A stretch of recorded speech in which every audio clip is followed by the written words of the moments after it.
Welcome to 51st Dates. I'm your host, Jolie Moore. I now know that hindsight is 2020. This season, I'm going to share that wisdom with you.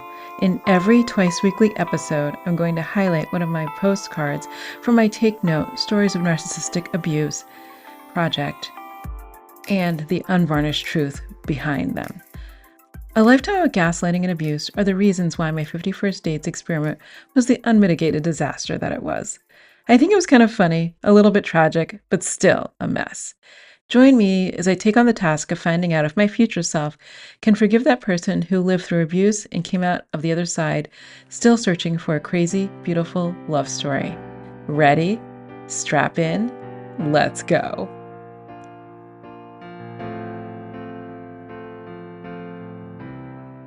Hi, this is 51st Dates, and I'm your host, Jolie Moore.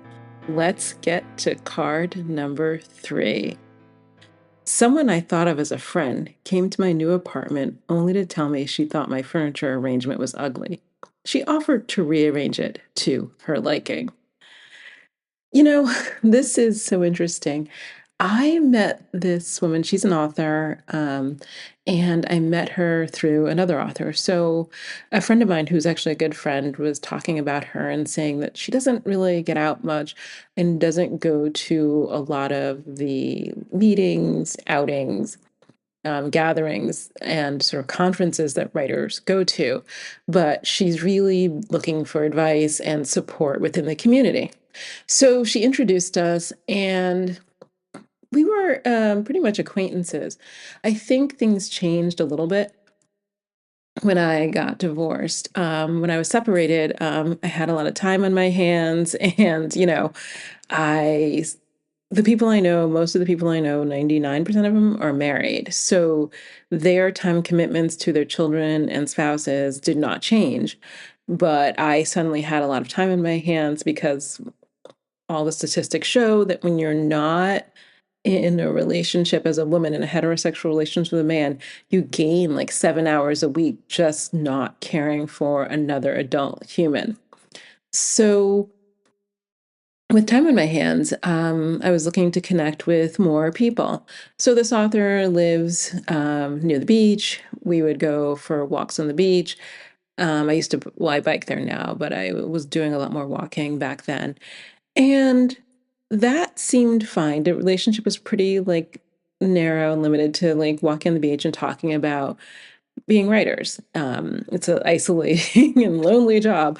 So, it's nice to talk to people that are not just virtual. So it was fun. I've been to her apartment because she lives on the beach. So I'd drive over there first, and we'd meet, and she's one of those people. We'd have a time to meet. She would never be dressed and ready. And so I'd spend some time at her apartment. And the thing about her apartment is that, and I'm no judgment because people live how they live and I don't have to live with her. So it was always like very messy. She has cats. She has like a couch that only the cats can sit on because either they peed on it or they threw up on it and you couldn't really use it. And so basically, when I was at her place, I'd like sit on, I think there's one chair, or I'd sit on the floor, which is fine because I was only going to be there for a few minutes until we got ready to go for a walk.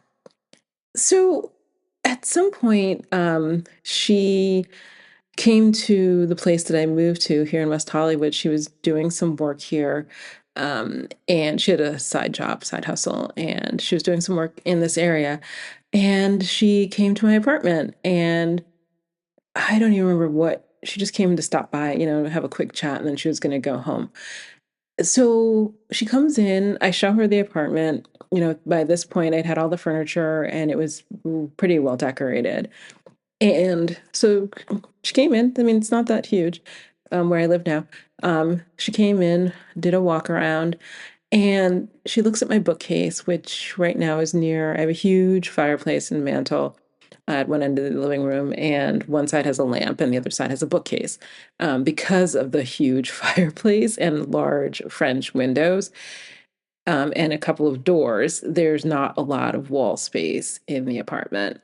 And I have bookcases on, I'm a writer, I have a lot of books. So I have bookcases on two walls. I have a closed sort of bookcase that's like and then an open shelving one.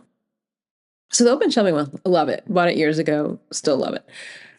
And it's decorated with pictures of my family, pictures with me and my son, some souvenirs from traveling to different places, some stuff from Amsterdam, some stuff from France, stuff from who knows where else. I think some little thing from Ireland, some little knickknacks, as well as books. So it's books, pictures, knickknacks. That's it, and a couple of cameras. Because I have a photography hobby, but I don't use all the cameras all the time. And some of the older ones I like to display. So she comes in, she looks at that bookcase and she says, I don't really like the location. I think you should move it. I didn't say anything because I was like, okay, didn't ask for your opinion. I did not ask. I never ask people's opinions. I'm happy with the way things are. If I have questions, I will ask, but generally I'm not seeking unsolicited opinions. And then I was like, okay, well, it's fine. And she was like, so she was here for a while. I think she ate like a protein bar, went to the bathroom, had a bottle of water, came back, and she was like, okay, well, are you ready to move it? And I was like, what do you mean? I'm not moving anything.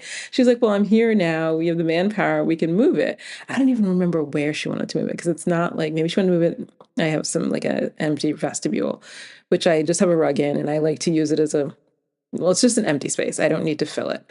Um, and I was like, okay, no. But she like kept insisting. And then I think later she mentioned it and she was like, I just don't like the placement. And I thought, I didn't seek advice from you. I don't understand why you're particularly insistent about this. I've been to your house. I'm not a fan of how you decorate. I can't deal with the messiness. I can't deal with the mismatched furniture. I can't deal with like how you're living. So I'm not out here looking for advice from you. I obviously would never say this to her, but it sort of became a later sort of tenor of the relationship. And she had a lot of opinions about how she thought I should live. And the thing is, I'm not seeking opinions. Like, if I want your advice, I'll ask you about advice for this guy, this book, this life situation. She doesn't have kids, so I probably would ask her for advice about that. But I'm not seeking that. But she kept insisting on giving me advice about how to live my life. And I was looking at how I was living my life, which for all intents and purposes, is fine. I'm not saying it's the best life ever, but it's fine for me. I was looking at how she was living her life, a way which I would never live. And I thought, no. So she's one of those people who they call, as I was watching something about this today, who maybe like slightly toxic, but not narcissistic. And I really had to back away because I wasn't looking for her to fix my life. And also, she brought trauma. So she had like a huge traumatic thing happen to her. And as far as I was concerned, it was a thing that happened to her. But so she had a dramatic situation. It was pretty awful. It ended in a way that she didn't like, but it did come to an end. And then, like a week later, she calls up and she's like, I've got more drama. And I thought, you just got out of this huge mess and you're tying up loose ends, and now you have more drama. And I thought to myself, okay, I don't do drama. And when people have drama who say they never want it, they're the common denominator. So learning the lessons of having like this parent and this ex, I and other friends who were sort of a little bit toxic, I realized I needed to back away from those relationships. And this was such a great lesson in learning to back away. And I was thinking about it because I wrote the essay for Substack, which obviously I'll include in the show notes. But I was thinking about it when I was writing the essay, and she reached out to me the other day. Actually, she's blocked mostly on social media, not blocked. She's one of two people who, when she friended me like on Facebook or followed me on Instagram or whatever, she followed every person or friended every person that I was friends with, which I thought was odd, but I didn't say anything. So whenever I would comment on the post on social media, which is actually not that often, which is I think why I noticed, she would comment as well. So at some point I just blocked her. You know, you block people. So because the writing community is pretty small, I just muted her or blocked her, but didn't unfriend her or unfollow her. That said, so her comments come up as restricted. And so I was posting something on Instagram and I looked at the comments and she was like, hey, yada, yada, yada, we should get together. But since she's blocked, she would see all of her comments and herself. Other people would not see her.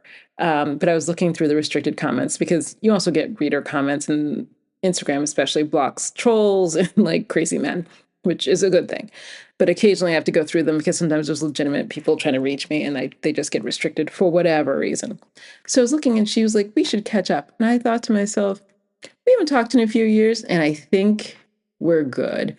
So I will say, for all of the chaos that has occurred in my life over the last 40 plus years, I am very happy to be able to erect boundaries and do the slow fade when necessary.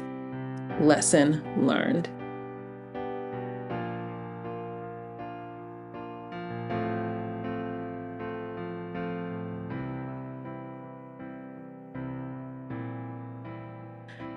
I'm Jolie Moore, and this has been 51st Dates, the podcast. If you've enjoyed this podcast, I hope you'll share, rate, and review it on Apple, Spotify, or wherever you get your podcasts. It will help others find the crazy, beautiful love stories that I like to share. Also, please hit the subscribe button on your podcast app. If you'd like to know how this project started, my memoir, 51st Dates, is available wherever books are sold. A link is always included in the show notes. I'm also a romance writer. If you want to know more about my books, please visit joliemoore.com for more information. You can also follow me on Instagram, TikTok, and Substack at @XOJolieMoore. The essays accompanying these postcards are available on Substack. You can also follow me on all social media at the same handle, @XOJolieMoore. Thanks for listening, and I'll be in your ears very soon.